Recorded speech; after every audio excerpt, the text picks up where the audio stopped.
In 1751, Britain's American colonies had a population of approximately 1 million, and were confined to a small area on the eastern seaboard of North America.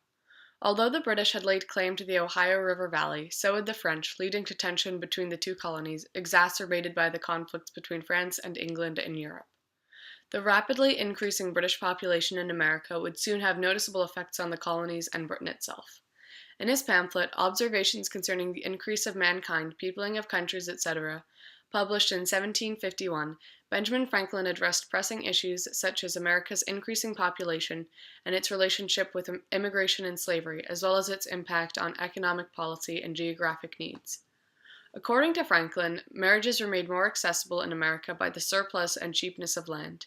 In England, many were so poor that they were forced to stay single and be servants their entire lives. But in America, a common laborer could quickly save up enough money to purchase a piece of land on which he could farm and raise a family. This allowed for more and earlier marriages in America. Franklin estimated that an average marriage in England produced 4 children, while one in America produced 8, half of whom would survive to adulthood. Using these estimates, Franklin predicted in Section 22 that the population of America would therefore double every 20 years. This estimation was surprisingly accurate, and America's population continued to double every 20 years until its expansion reached the West Coast. These astute calculations lend credence to Franklin's observations and recommendations. Despite this swiftly increasing population, the cost of labor in America remained high. In America, common laborers constantly left to buy their own land, whereas in England, all of the land was already settled. This consequence of availability of land forced farmers to turn to slave labor to ensure that they would always have enough labor to work their fields. However, Franklin explained in depth in Section 12 of Observations why slave labor is so grossly inefficient, pointing out that a slave owner has to pay to feed and clothe slaves, as well as to cover the cost of time wasted through inefficient work and the cost of items stolen by slaves. Although Franklin denounced slavery in Observations, he did so for economic reasons rather than moral ones. This is shown in Section 12 when Franklin asserted that every slave was by nature a thief, and in Section 24 when he wrote, "Why increase the sons of Africa by planting them in America, where we have so fair an opportunity by excluding all blacks and tawnies of increasing the lovely white and red?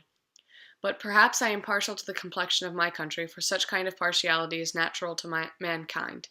In this excerpt, Franklin discussed his desire to increase the number of whites in the world by excluding blacks as well as other races from America.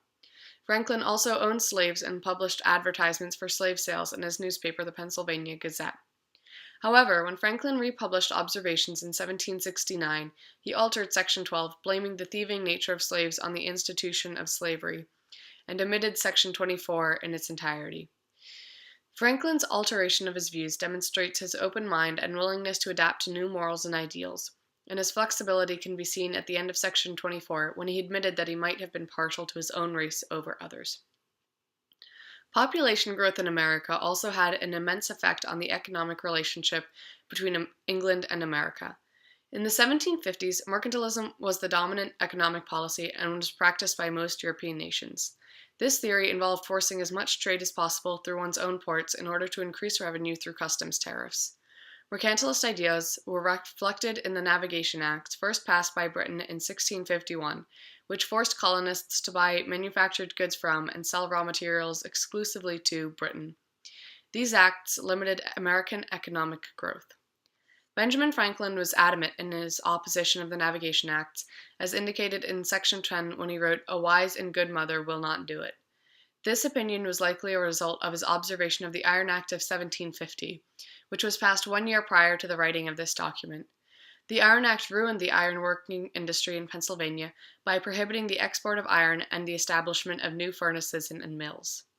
Franklin was living in Pennsylvania at the time, which would have sensitized him to the growing problem posed by the Navigation Acts. Using his calculations for population growth in America, Franklin predicted in Section 10 of Observations that the demand for manufactured goods in the colonies would soon exceed the ability of Britain to supply those goods. And in Section 11, Franklin explained how, by hindering the colonies' manufacturing economy, Britain weakened the colonies and thus itself. Franklin argued that the insatiable demand for manufactured goods in the colonies would drive up the prices of England's goods, which would in turn force England out of foreign markets. This would increase the power of Britain's rivals and eventually harm Britain. Despite how unjust and detrimental the Iron Act was for the colonies, Franklin chose to tie it back to the negative effects it had on Britain instead of the colonies, writing that weakening the children weakens the whole family. This demonstrates the loyalty that Franklin and many other colonists still felt to Britain in 1751. In 1751, Britain's American colonies were confined to the area between the Appalachian Mountains and East Coast due to disputes over claims of the Ohio River Valley with the French.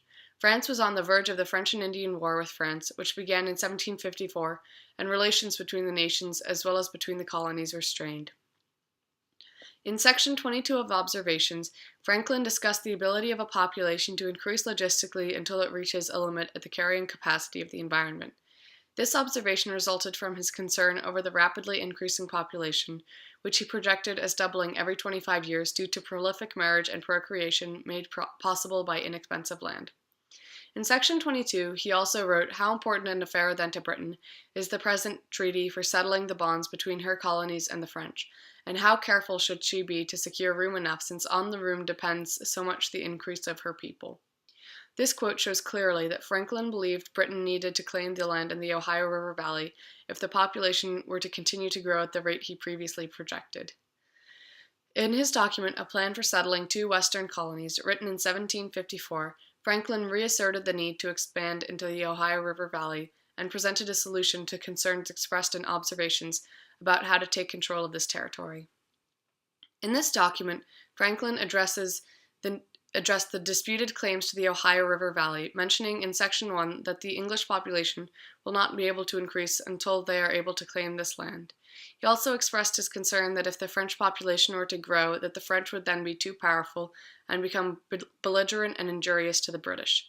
Franklin believed that by taking control of the Ohio River Valley, Britain could increase its people and thus power in the region and assert its dominance over France.